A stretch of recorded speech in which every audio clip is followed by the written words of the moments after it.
ನೋಡ್ರಿ 11 ಗಂಟೆಗೆ ಬರ್ತದೆ, ಬನ್ನಿ ಸರ್.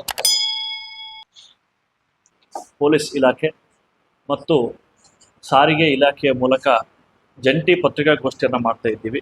ಮನವಿ ಮಾಡೋದು ಅಂತ ಹೇಳಿದ್ರೆ, ಶಿವಮೊಗ್ಗ ಜಿಲ್ಲೆಗೆ ಸಂಬಂಧಪಟ್ಟಂಗೆ ಸಾರಿಗೆ ಇಲಾಖೆಯ ಪ್ರಕರಣಗಳಿಗೆ ಆಗಲಿ, ಪೊಲೀಸ್ ಇಲಾಖೆಯ ಪ್ರಕರಣಗಳಿಗೆ ಆಗಲಿ ಆನ್ಲೈನ್ ಮೂಲಕ ದಂಡದ ಮೊತ್ತ ಪಾವತಿ ಮಾಡಲಿಕ್ಕೆ ಅನುಕೂಲ ಇರೋದಿಲ್ಲ, ಅಧಿಕೃತವಾಗಿ ವ್ಯವಸ್ಥೆ ಇರೋದಿಲ್ಲ. ಹಾಗಾಗಿ ಯಾರಾದರೂ ಅಂತಹ ಲಿಂಕ್ ಅನ್ನ ಜನರೇಟ್ ಮಾಡಿ ಮೆಸೇಜ್ ಯಾರಿಗಾದ್ರೂ ಕಳಿಸಿದ್ರೆ ಅಂತ ಲಿಂಕ್ ಕ್ಲಿಕ್ ಮಾಡಿ ಯಾರು ಕೂಡ ಈ ಮತ್ತೆ ಸೈಬರ್ ಫ್ರಾಡ್ಗೆ, ಸೈಬರ್ ಕ್ರೈಮ್ಗೆ ಒಳಗಾಗಬಾರ್ದು ಅಂತ ನಮ್ಮ ಕೋರಿಕೆ. ಯಾಕಂದ್ರೆ ಇಂತಹದನ್ನ ಸಾಮಾನ್ಯವಾಗಿ ಅಂತ ಒಂದು ಸೈಬರ್ ಅಪರಾಧಿಗಳು ಕಾಯ್ತಾ ಇರ್ತಾರೆ, ನಿಮಗೆ ರಿಯಾಯಿತಿ ಸಿಗುತ್ತೆ ಬೇಗ ಕ್ಲಿಕ್ ಮಾಡಿ ಅಂತ ಹೇಳಿ. ಇನ್ನು ಕೆಲವೊಬ್ರು 25% ಅಂತಾನೆ ಹೇಳ್ಬೋದು ತಪ್ಪಾಗಿ. ಹಾಗಾಗಿ ಜನರು ಆಕರ್ಷಣೆಗೆ ಒಳಗಾಗಿ ಅಂತ ಲಿಂಕ್ ಕ್ಲಿಕ್ ಮಾಡಿದ್ರೆ ನಮ್ದೆಲ್ಲ ಸ್ಮಾರ್ಟ್ ಫೋನಿಗೆ ಇರೋದ್ರಿಂದ ಮತ್ತೆ ಅದಕ್ಕೆ ಸೈಬರ್ ಅಪರಾಧ ಆಗ್ಬಾರ್ದು ಅಂತ ಈ ಮೂಲಕ ನಾನು ಕೋರ್ಕೊಳ್ತಾ ಇದ್ದೀನಿ. ಈ ಬಾರಿ ನಮಗೆ ಮುಂಬರುವ ರಾಷ್ಟ್ರೀಯ ಲೋಕ ಅದಾಲತಿಗೆ ಮತ್ತೊಮ್ಮೆ ನಮ್ಮ ಕರ್ನಾಟಕ ರಾಜ್ಯ ಕಾನೂನು ಸೇವೆಗಳ ಪ್ರಾಧಿಕಾರದ ಪತ್ರದ ಮೇರೆಗೆ ಘನ ಸರ್ಕಾರವು ಪರಿಶೀಲಿಸಿ ಈ ಬಾರಿ ಟ್ರಾಫಿಕ್ ಇ ಚಲನ್ ಕೇಸಸ್ ಅಲ್ಲದೆ ಸಾರಿಗೆ ಇಲಾಖೆಗೆ ಸಂಬಂಧಪಟ್ಟಂತಹ ದಂಡದ ಮೊತ್ತವನ್ನು ಪಾವತಿ ಮಾಡಲಿಕ್ಕೆ ಬಾಕಿ ಇರುವಂತಹ ಪ್ರಕರಣಗಳಿಗೂ ಸಹ ರಿಯಾಯಿತಿಯನ್ನು ಕೊಟ್ಟು ಅವಧಿಯನ್ನು ನಿಗದಿ ಮಾಡಿದೆ. ಅಂದರೆ 1991ರಿಂದ 1992 ಮತ್ತು 2019-20 ಅಂದರೆ 1991-92 ಇಂದ 2019-2020 ವರೆಗೆ ಈ ಅವಧಿ ಒಳಗಿರ್ತಕ್ಕಂಥ ಪ್ರಕರಣಗಳಿಗೆ ಏನು ಸಾರಿಗೆ ಇಲಾಖೆಗೆ ಸಂಬಂಧಪಟ್ಟಂಗೆ ಪ್ರಕರಣಗಳಿದ್ದಾವೆ ಅಲ್ಲಿ 50% ರಿಯಾಯಿತಿಯನ್ನು ಕೊಟ್ಟು ದಂಡದ ಮೊತ್ತವನ್ನು ಪಾವತಿ ಮಾಡಲಿಕ್ಕೆ ಅನುಕೂಲ ಮಾಡಿದೆ.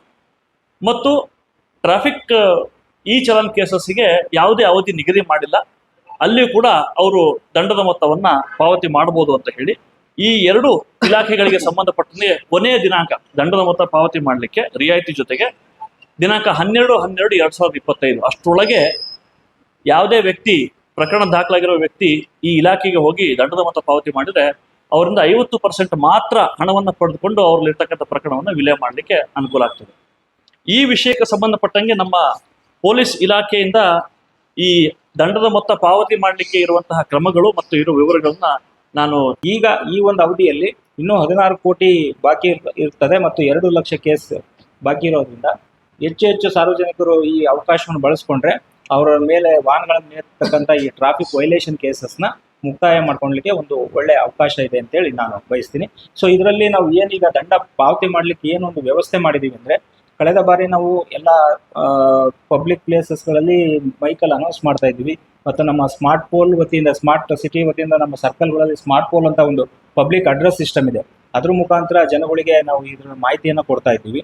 ಆಮೇಲೆ ನಮ್ಮ ಈ ಕಾರ್ಪೊರೇಷನ್ ವೆಹಿಕಲ್ ಏನು ಕಸ ವಿಲೇವಾರಿಗೆ ಬೆಳಗ್ಗೆ ಮನೆ ಬರ್ತದೆ, ಆ ವೆಹಿಕಲ್ಗಳ ಮುಖಾಂತರನೂ ಕೂಡ ಸಾರ್ವಜನಿಕರಿಗೆ ನಾವು ಪ್ರಚಾರ ಮಾಡಿ ಆ ಮುಖಾಂತರ ಹೆಚ್ಚು ಜನರು ಇದಕ್ಕೆ ಸ್ಪಂದನೆ ಮಾಡಿದ್ರು.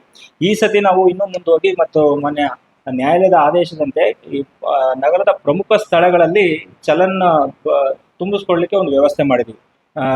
ಪ್ರಮುಖವಾಗಿ ನಮ್ಮ ಅಶೋಕ ವೃತ್ತ, KSRTC ಬಸ್ ಸ್ಟ್ಯಾಂಡು, ಅದು ಬಿಟ್ಟರೆ ನಮ್ಮ ಶಿವಪ್ಪ ನಾಯಕ ವೃತ್ತ, ಅದು ಕೂಡ ಭಾಳ ಜನ ಅಲ್ಲಿ ಬರ್ತಾರೆ.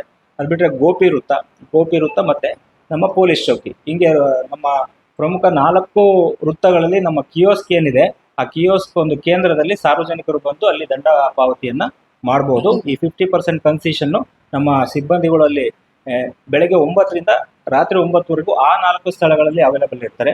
ಅದು ಬಿಟ್ಟರೆ ನಮ್ಮ 2 ಠಾಣೆಗಳಿದ್ದಾವೆ, ಪಶ್ಚಿಮ ಸಂಚಾರಿ ಠಾಣೆ ಮತ್ತು ಪೂರ್ವ ಸಂಚಾರಿ ಠಾಣೆ. ಅಲ್ಲಿ 24/7 ಎನಿ ಟೈಮ್ ನಮ್ಮ ಠಾಣೆ ಓಪನ್ ಇರುತ್ತೆ, ಅಲ್ಲಿ ಬಂದು ದಂಡ ಪಾವತಿ ಮಾಡ್ಬೋದು. ಅದ್ರ ಜೊತೆಗೆ ನಮ್ಮ ಸಂಚಾರಿ ASIಗಳು, ASI, PSI ಮತ್ತು CPI ಈ ಮಟ್ಟದ ಅಧಿಕಾರಿಗಳ ಜೊತೆ ಅವ್ರ ಹತ್ರ ಡಿವೈಸ್ ಇರ್ತದೆ ಮತ್ತು ತಾವು ಆ ಸ್ಥಳದಲ್ಲೇ ಎಷ್ಟು ತಮ್ಮ ವಾಹನದ ಮೇಲೆ ದಂಡ ಇದೆ ಅಂತ ತಾವು ನೋಡ್ಬೋದು. ಆ ಮುಖಾಂತರ ಅಲ್ಲಿ ದಂಡ ಪಾವತಿ ಮಾಡ್ಬೋದು. ಈ ಒಂದು 50% ಏನು ರಿಯಾಯಿತಿ ಇದೆ ಆ ಒಂದು ಅವಧಿಯಲ್ಲಿ ದಂಡ ಪಾವತಿ ಮಾಡಲಿಕ್ಕೆ ನಾವು ವ್ಯವಸ್ಥೆ ಮಾಡಿದ್ವಿ. ಈಗಾಗಲೇ ಘನ ಸರ್ಕಾರದಿಂದ ಅದು 12 ಡಿಸೆಂಬರ್ 2025 ವರೆಗೆ 50% ರಿಯಾಯಿತಿಯಲ್ಲಿ ಅದನ್ನು ಪ್ರಕರಣವನ್ನು ಇತ್ಯರ್ಥ ಮಾಡಬೇಕಂತ ನಿರ್ದೇಶನ ನೀಡಿರ್ತದೆ. ಅದರ ಪ್ರಕಾರ ದಯವಿಟ್ಟು ತಾವೆಲ್ಲರೂ ನಮ್ಮ ಸಾರಿಗೆ RTO ಆಫೀಸ್ ಶಿವಮೊಗ್ಗಕ್ಕೆ ಬಂದು ನಮ್ದು ಅಲ್ಲೆಲ್ಲ ನಾವು ನಮ್ಮ ಸೂಪ್ರೆಂಟ್ ಅವ್ರಿಗೆಲ್ಲ ಡೈರೆಕ್ಷನ್ಸ್ ಮಾಡಿವೆ. ಅಲ್ಲಿ ಎಲ್ಲ ನಾವು ಅದರ ಬಗ್ಗೆ ಅರಿವು ಒಂದು ಇದನ್ನು ಬೋರ್ಡನ್ನು ಹಾಕಿದ್ದೇವೆ.